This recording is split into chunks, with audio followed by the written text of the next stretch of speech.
Bonjour chers frères et sœurs en Christ, que la grâce, la paix et la miséricorde de notre Seigneur Jésus-Christ vous soit abondamment multiplié. Shalom et bienvenue dans cette nouvelle vidéo de 7 minutes de plan quotidien du 25 décembre 2025.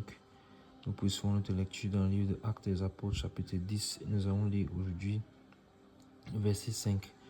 Nous avons vu dans la vidéo précédente que l'ange du Seigneur a été dépêché vers Corneille, cet homme qui était pieux et qui craignait Dieu, qui non seulement lui mais également toute sa maison, et qui avait un bon témoignage parce qu'il faisait des aumônes continuellement et qui priait Dieu continuellement. Il faisait des aumônes au peuple parce qu'il était centenier et il se souvenait également de ceux-là qui sont dans le besoin.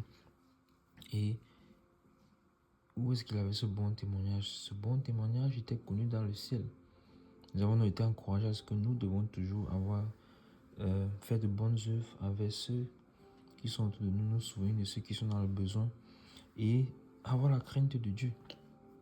On a donc pu voir du verset 1 jusqu'au verset 4 que cet homme, malgré qu'il n'est pas encore chrétien, qui ne connaît pas encore le Seigneur personnellement, a déjà un bon témoignage.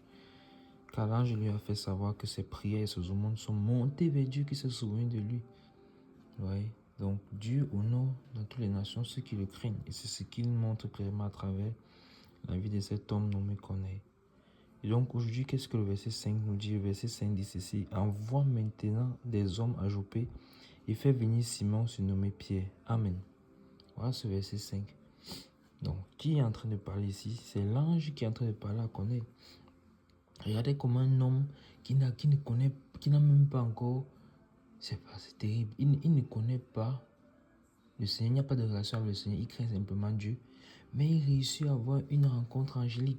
Rien qu'à cause de son bon comportement, rien qu'à cause de son bon caractère, rien qu'à cause de sa crainte de Dieu, rien qu'à cause du fait qu'il se souvenait de celui qui était dans le besoin et pourvenait également à ses besoins.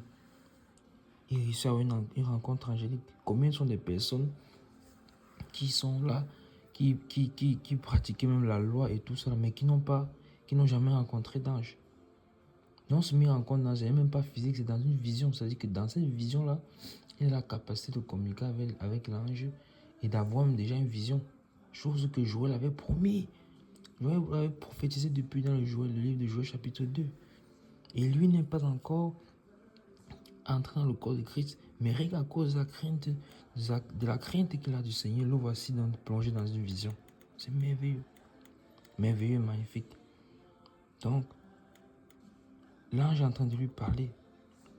Regardez ces pharisiens-là qui ont condamné le Seigneur. Ils cherchaient tout simplement à chaque fois des occasions de chute pour pouvoir accuser le Seigneur. Ils n'ont jamais rencontré d'ange. Ils n'ont jamais eu de vision. Mais voici un homme. Pourtant, il se disait servir Dieu. Regardez ça. Il se disait servir Dieu. Il disait qu'il maîtrisait la loi, qui sont les gardiens de la loi et qui font tout d'après la loi de Moïse. Mais ils étaient loin de Dieu. Et c'est eux d'ailleurs qui ont condamné le Seigneur. Vous voyez?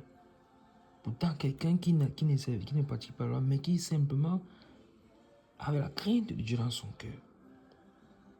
Et a donné, communiqué cette crainte-là, la crainte de Dieu également à sa famille, donc ça dit femme et enfant.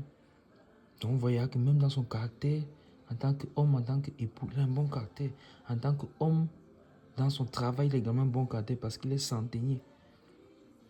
Donc c'est le même qu'il a un bon caractère à la maison, forcément il a un bon caractère au mieux dans son travail. Et la preuve c'est que son salaire, il ne le garde pas pour lui-même, mais il fait des aumônes au peuple. C'est-à-dire qu'il se souvient de ceux qui sont dans le besoin. Et par-dessus tout, il a la crainte de Dieu. Regardez cet homme. Donc, il a ces rencontres dans la vision d'un ange. Et l'ange lui donne des instructions. Vous voyez? Encore une fois de plus, il communique avec l'ange. Et il a la grâce. Il a la grâce que ce n'est pas juste une apparition fortuite. Mais l'ange vient vers lui pour lui donner un message. Un message qui sera bien évidemment décisif pour la suite de sa vie. Vous voyez? Regardez comment la dévotion au Seigneur, la crainte de Dieu, là où ça peut nous mener. Et l'instruction que l'ange lui donne, c'est de faire venir, d'envoyer des hommes à Joppé et de faire venir Simon qui est surnommé Pierre. Voilà l'instruction qu'il reçoit. Il ne connaît pas Pierre, il ne sait pas qui c'est. il connaît la vie de Joppé de nom. Et on lui dit simplement, envoie quelqu'un là-bas. Envoie des personnes là-bas. Allez chercher Pierre. Et on voit tout simplement ce qu'on lui donne comme information. En tout cas, quand nous nous arrêtons au verset 5. Par la grâce de Dieu, demain nous verrons les détails supplémentaires que l'ange va lui donner. Mais pour l'instant, les détails que l'ange donne au verset 5, c'est envoie des hommes à Joppé et fais venir Simon, surnommé Pierre. Donc voilà deux instructions. Première instruction, envoie des hommes à Joppé. Donc pas un homme, des hommes à Joppé.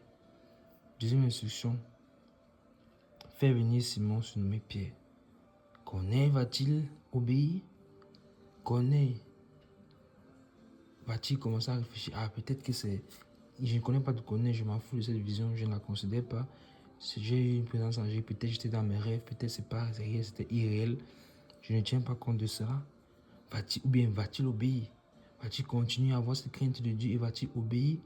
Que va-t-il faire? Que va faire Corneille? C'est ce que nous allons voir dans la prochaine vidéo par la grâce de Dieu. Pour l'instant, nous allons nous arrêter là pour juste et tout. Pour les 7 minutes de pain coaching de ce jour, que la grâce, la paix et la miséricorde de notre Seigneur Jésus-Christ vous soit abondamment multipliée. Shalom.